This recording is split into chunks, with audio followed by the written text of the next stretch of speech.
So what about the other 1% of the UFO phenomena? Has there ever been legitimate sightings? As promised, we're going to cover this 1% in a future episode. But I'll share with you something a wise man once shared with me. Before we should start focusing on dealing with problems outside our world, we should first focus on solving the problems within our world. And before you can start solving problems within your world, you first have to solve problems within yourself and within your surrounding environment of family and friends. So basically what I'm trying to say is that we have priorities that we need to focus on first and foremost so we can successfully build our lives and our minds. Now, it's no secret that the difference between what the government knows about UFOs and aliens and what is shared or released to the public is extremely enormous. And unfortunately, governments and several organizations on Earth are taking advantage of the UFO phenomenon to achieve worldly agendas. So why do we see particle beams, huge ones, firing at things that are, you were saying 200,000 Gs? Yep.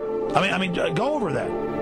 Well, because I think it's part of a test for if there are bad guys out there. Or maybe they're doing preparations for factions. We may be looking at more than one faction. Remember, these groups tend to fragment. They fractally fragment so that you have wars within wars within wars. You know. But why would NASA release that footage?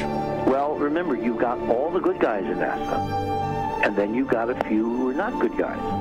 The good guys don't know that there's something to keep secret.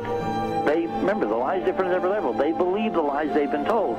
So when you set up a structure, an institution, which is supposed to be open and above board and is supposed to present live TV of the shuttle missions, they present live TV. Now, the controllers can't say, oh, well, you can broadcast this, but you can't broadcast that.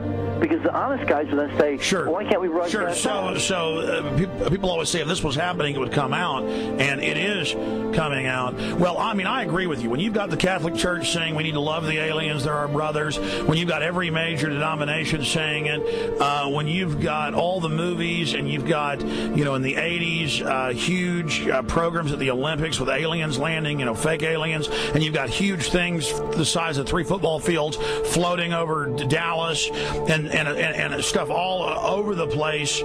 Something's going on. And then I read government documents about fake extraterrestrial landings. You know, any of this. Why? I mean, you believe it's fake. Remember Operation Northwoods? Yes. Okay. Or we can go to the, you know, September 11th. Governments do huge, big things to sway populations at key nodal points in history. They love hoaxes. Yeah, well, it's manufactured history is what it is. We are building, I mean, all my UFO friends, I need to shake them because they're so, frankly, they're extremely naive, Alex. They really believe we're building toward disclosure.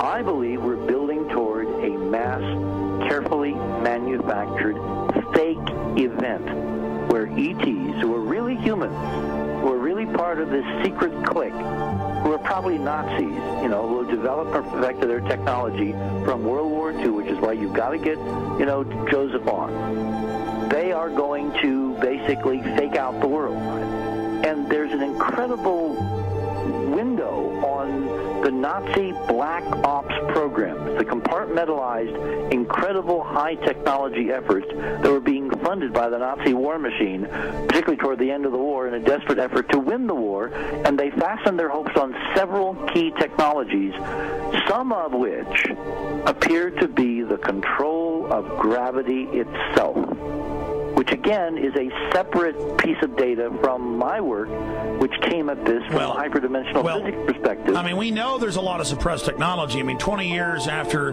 the B-2 bomber was already in service, they declassify it. So we have a lot of cases of that. We know there's a whole shadow government.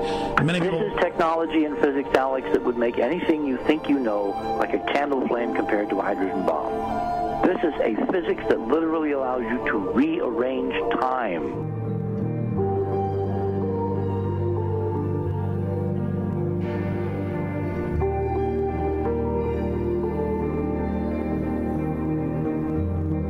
But I mean, imagine you've got all these compartments in these pyramids within pyramids of compartmentalization. That's why that's the New World Order symbol. And I mean, we don't know what they've got because they are so secret. We know they lie so much. We just know it's advanced. Mainline scientists say they're 30 years advanced. So Richard C. Hoagland, what I'm saying to you is, I'm entertaining what you're saying. I respect you. I think you're a great guy. My only issue is, like you said, dealing with what we know they could be up to. The fact, Alex, we have done experiments. We have our own data. We have experiments now from the Soviet Union. 30, 40 years when the Iron Curtain came down, you know, when Glasnost finally prevailed, a huge amount of stuff was declassified from the KGB as well. And we now have put this data together.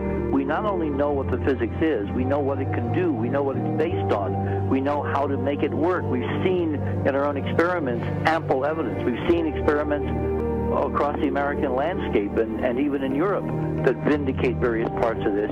And the latest thing I'm working on, it looks like von Braun himself was deeply involved in some of this early physics experimentation, but they're keeping all the good stuff for themselves. The reason is that if we got access to the good stuff, if we got access to the technologies, the energy, you know, we wouldn't be worried about $4, $5 a gallon gas or $10 a gallon gas. We would live like people are supposed to live, all 6 billion of us who could live lightly on the earth, Alex, with this technology. And live longer, Absolutely, and better, and, you know, you could live to 200, 300 and have the virility of your 20s and 30s. There's extraordinary medical breakthroughs, there's extraordinary physics breakthroughs, technology breakthroughs, energy. It's all been kept away.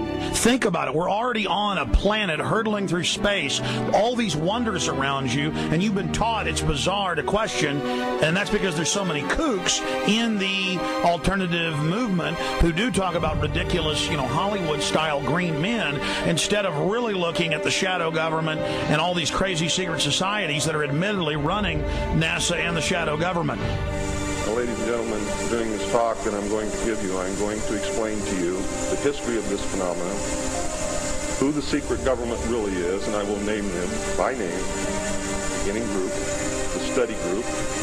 I will tell you who they are today. I'm going to tell you what this is all about.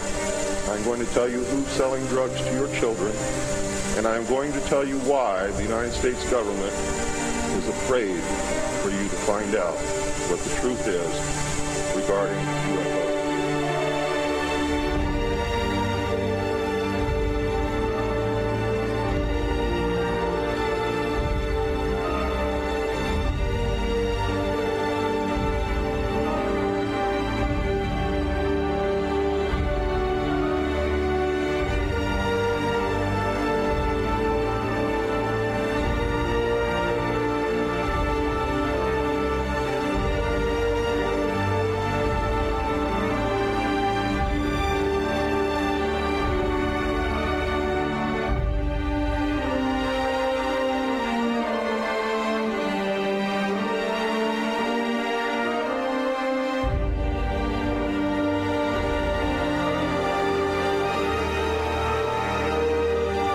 And it turns out that even though she remembered that she'd been part of the team to debrief the astronauts, she couldn't remember a thing that they said. She couldn't remember why she no longer was working with NASA. She couldn't remember. In other words, her memory lapses were enormous, and I don't think they were feigned, because we now found the same pattern in all the flight crews. Because the awful truth, Alex, is they have been brainwashed. They have been mind controlled. They have had a technology, a very sophisticated technology, which took away the real missions that they experienced.